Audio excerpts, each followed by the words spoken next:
Hello, welcome to Quackalope. Thank you for being here. Today we are covering Three Sisters. Right for you, wrong for you. Right for you, wrong for you review. Now, in association with this, like we've been doing with a lot of our actually top 100 list, we actually have a gameplay that's going up alongside this review video. So, if you want a full breakdown and watch as one of us actually perfects the game. No. You can swing over and watch that gameplay. This is going to be our review series where we do our best to analyze a game and help you decide if it's going to be right for you or wrong for you, whether or not you want to add it to your collection or not. In order to do that, we're going to look at 7 different categories that we consider when deciding to add a game into our own collection. That's going to be an overview of the game, an analysis of the theme, a breakdown of the accessibility, a deep dive into the gameplay, a quick look at the modes of play, a discussion around whether or not the game is innovative or not, and finally, we're going to talk about the price point.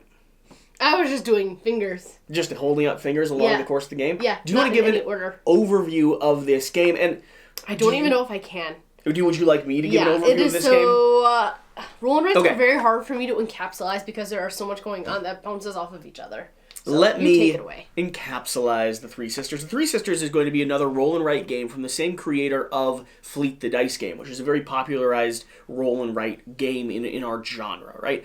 Throughout the course of the game, you're going to be, rolling and writing, as the namesake would indicate. Good job. You're going to be rolling dice depending on how many people are actually playing the game and assigning those dice in ascending order on different locations of the rondel. That then will be the location where you take your actions from, selecting one die from one of the various different locations on the board here, and taking the die action to plant or water your crop, and then taking the location action to do any number of other abilities on the board. Like Shira already indicated, there is a lot of stuff that escalates and bounces off of each other, so I'm going to do my best to run through our board here to give you the foundation, and then really, throughout the course of gameplay is where you start unlocking all the different variable pathways you have.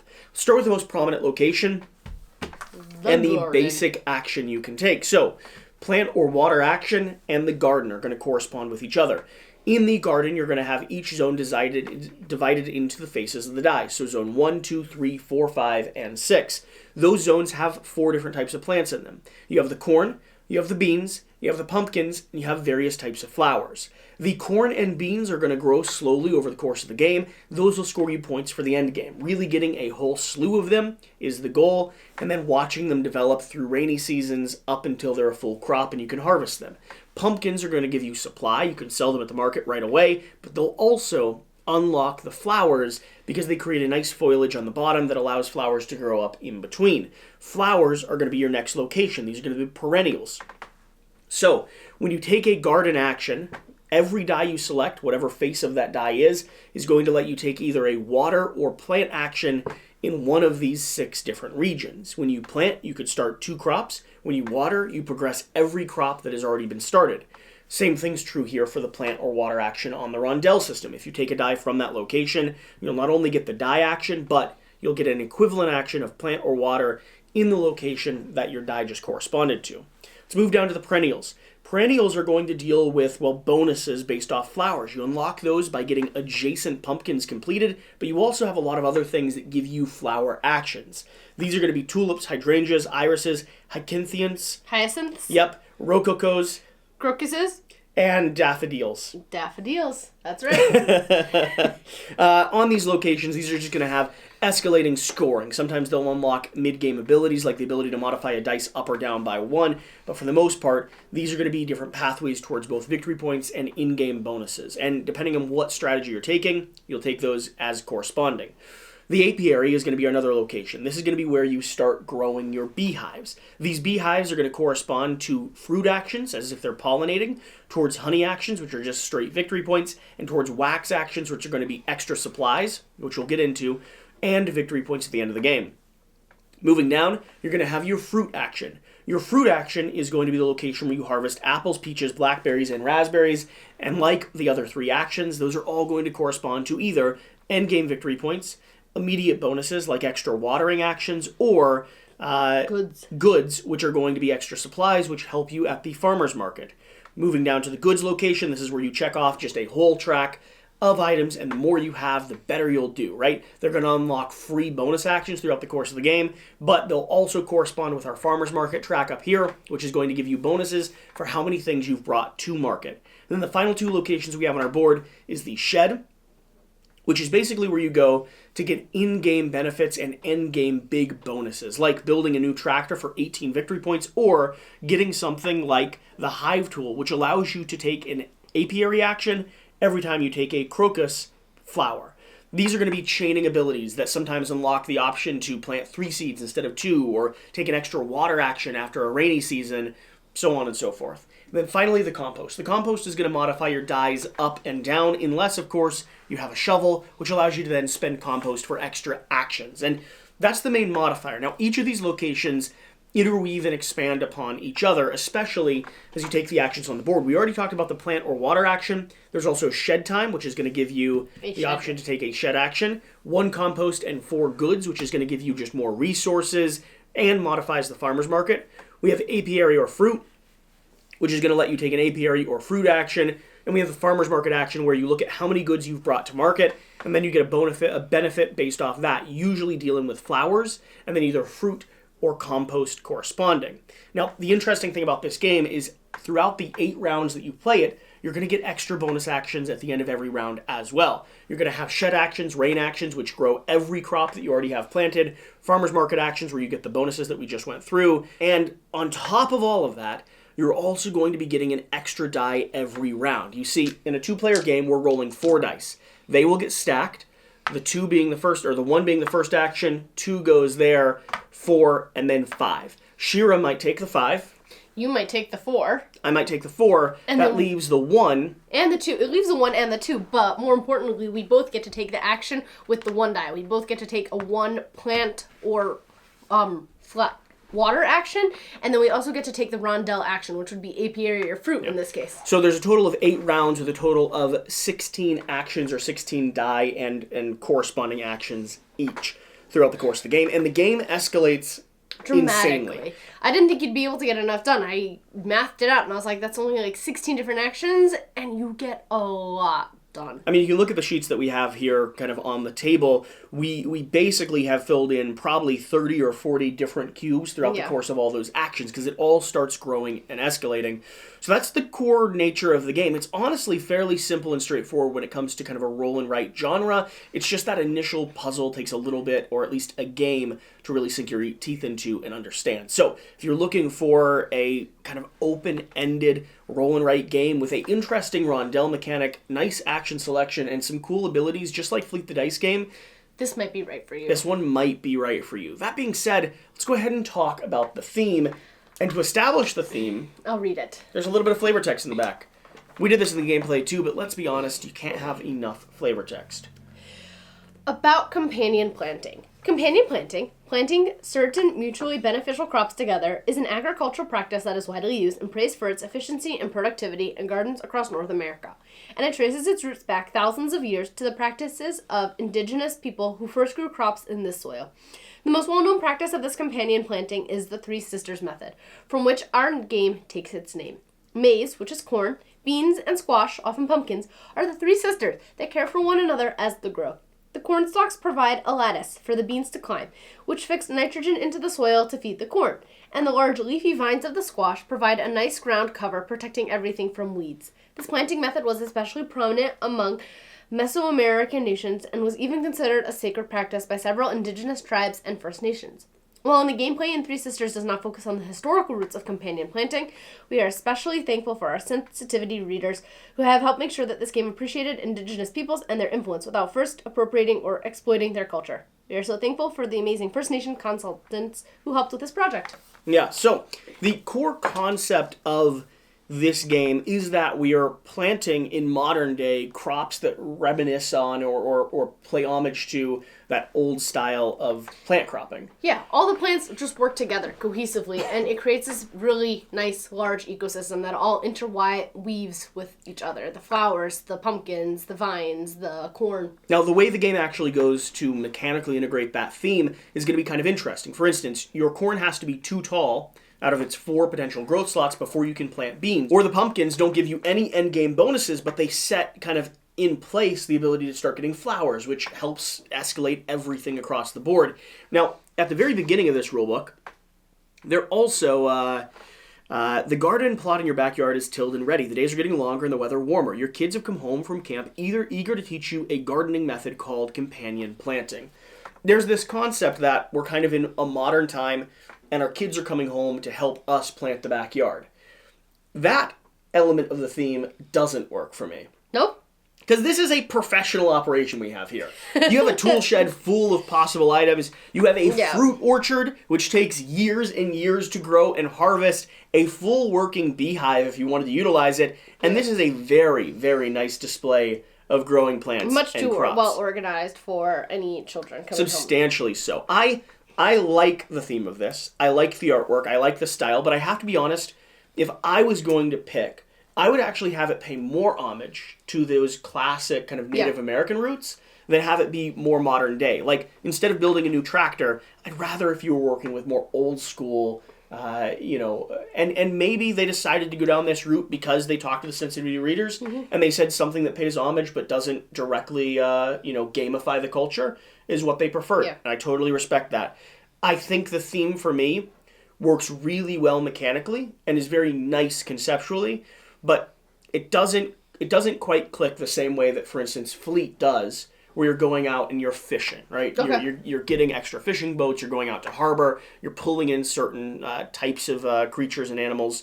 The one thing that for me thematically works really well is actually the fact that you want to get a foundation of seedlings going, and then the rainy season comes and everything starts sprouting. Yeah, there are 3 rainy seasons. So if you can get if you can get all of your seedlings down for the corn, then you can have so many crops by the end of the game. Yeah, it's really interesting. At certain stages of the game, everyone pauses and spends about 5 minutes just coloring in the next square because everything just starts bursting and escalating, and it kind of does feel like a garden in that sense where everything is spiraling out of control. Let's talk about, well, I guess if we want to touch on accessibility, if you want a game that deals with kind of the elements of the Three Sisters, gardening and planting and really, really harvesting out a cohesive, environmentally sound gardening method. This game might be right for you. This game might be right for you. Let's talk about accessibility. So accessibility, how I found it a little complicated in the beginning to keep track of where your different actions are capitalizing on each other. And I actually use my fingers in the middle because sometimes you're collecting goods for a lot of different places, crossing these off, getting bonus actions, and then still having to take the actions. I always forget to take the flower action over here and go down here, which then usually leaps over here. Additionally, remembering to take both the numerical action and the rondelle action sometimes gets split in my mind. But overall, I think it's an averagely accessible goal, right? I don't think it's too complicated. I think there's a lot of different pathways to victory, which is actually very nice. One of the things that I find interesting is that our scores have consistently gotten better every game we've played. Which means that there is some degree of familiarity that you want to have with the game. That the more familiarity you get with the certain patterns that can bounce off of each other better, you're going to do better. There are moments in the game where I do feel like it goes beyond what I would normally want with how many things are unlocking. Like, for instance, especially during a rainy season, I might trigger 4 flowers, 3 free actions, a bonus shed action, the ability to do an apiary action. And there's a lot of little modules that are clicking off. And I do at times find myself lost and pretty sure I've missed 1 or 2 of whatever special bonuses I have. And I just have to keep pushing through with it. There's also the expansion, the little bonus that the die that gets left off on the chart actually affects the weather and the seasons and can be detrimental in some aspects. Yeah, it's a little interesting extra puzzle that to me adds almost a bit too much extra confusion to the core game. Probably once we're like 10 games deep, we might pull that out more often, but for now there's enough of a puzzle here. So if you're looking for a game that probably has almost too much happening while still being fairly accessible, with the caveat that you will do better with repeated plays, this game might be right for you. Let's talk about the gameplay. Not exactly how to play, but the highs and lows for us. What works, what doesn't work. It all works. That's the interesting part. No matter which pathway you end up taking, you are going to get somewhere. Yeah. And it is so interesting, the different pathways. I think one of the first games, I tried to go really heavy in the garden, and then another time I went really heavy in the fruit. This time I tried the apiary, other times I tried the goods, other times I tried the flowers.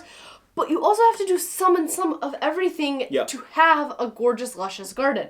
And that actually is like in real life. You can't just go straight forward. Eventually you have to recycle the crops and do different types of crops because the soils can get stripped of their nutrients. With the Three Sisters method, they all work cohesively together.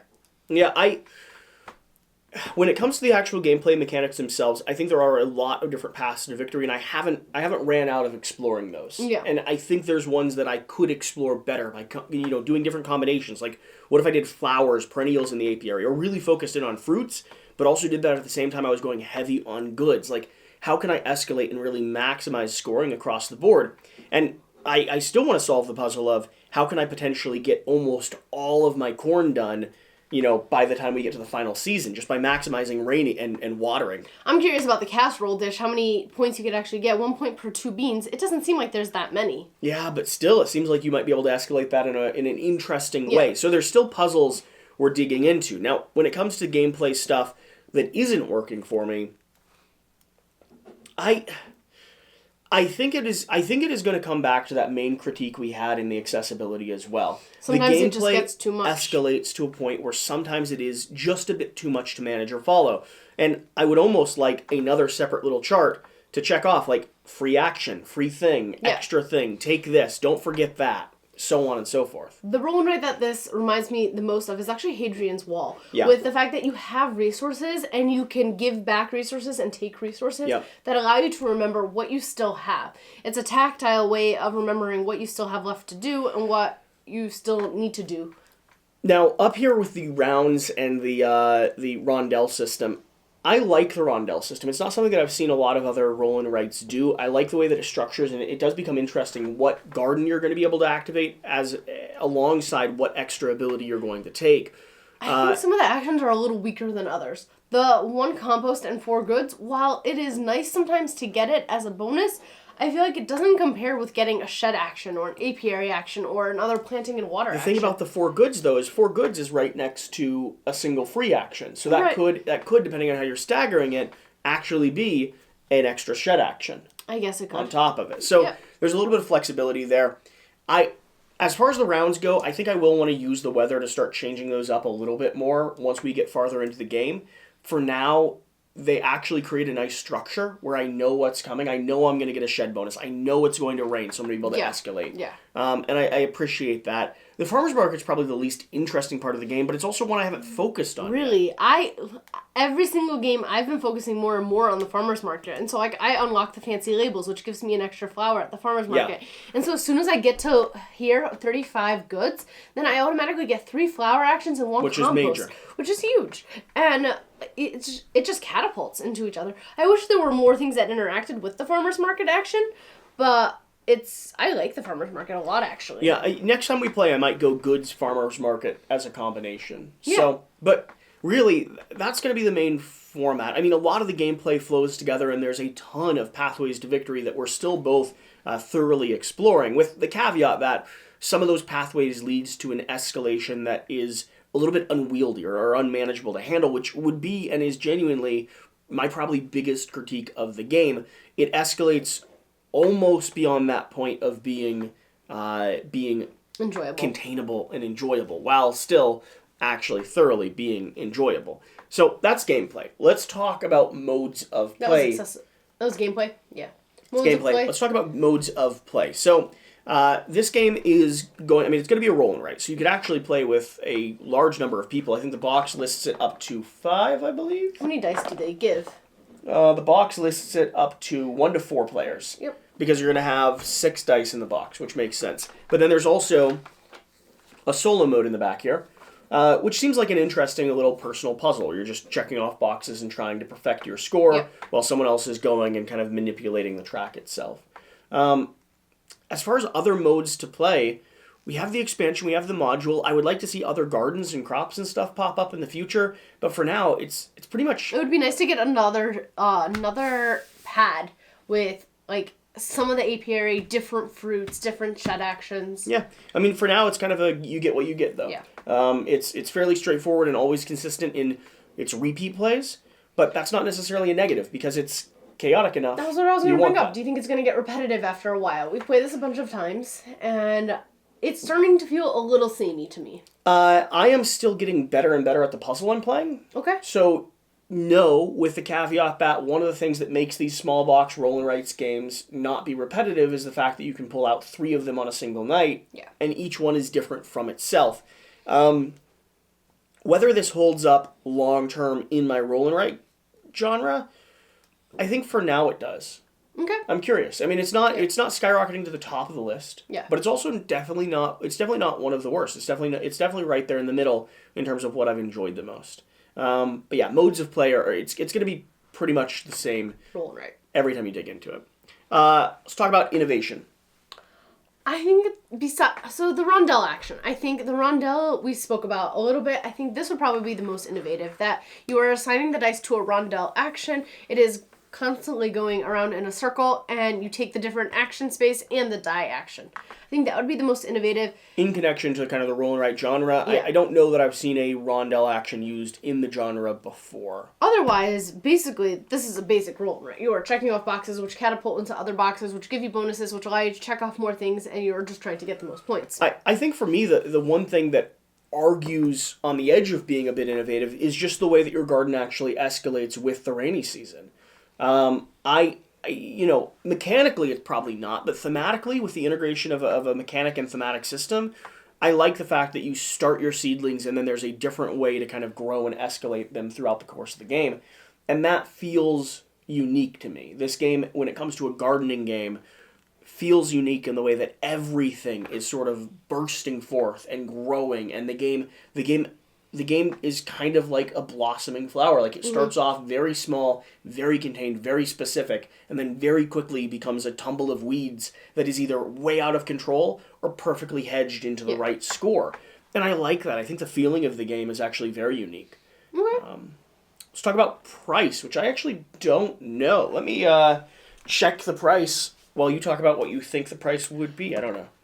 Talk about something, anything. I think the price... So what I would pay for a game, roll and write game, I would probably pay between $30 and $40, honestly. Okay. For a roll and write, it has repetitive plays. It's different. You can bring them out in conjunction with each other, but I wouldn't go higher than $40. I am not seeing... Let's see here. It looks like it's $30. Cool. So I'm right on the money. That looks like the price that I'm seeing for a new copy of the Three Sisters. And I'm not scared off by that. I think 25. I think I'm less. I think at 25, I would have no problem picking it up. Yeah. 30, hedging on 40, depending on shipping and where you're ordering it from. Yeah, I have no problem. If you like the roll and write genre, I think this one's unique enough to play. I think you'll get at least 10 plays out of it. Yeah. Especially once Before you you're incorporate worn the out. weather mechanic in. The weather is just, it's cool. So you're talking a few dollars per play. It's not the best value we've ever come across. Right. But honestly, out of the plays we've already gotten, like if we could wipe the plays that we've already had for $30 extra, I'd probably keep the plays. Yeah. That's my thought. So there you have it. If you want an interesting, highly thematic roll and write with degrees of escalation that feel at times unwieldy, but also can feel insanely rewarding as you grow your entire crop to fruition, that integrates a interesting dice and rondel action selection system, Then the Three Sisters might be right for you. might be right for you. Whatever the case, though. Whatever you do, remember to do the important thing. Go roll some dice and play some games. We'll see you next time. Thanks. Thank you.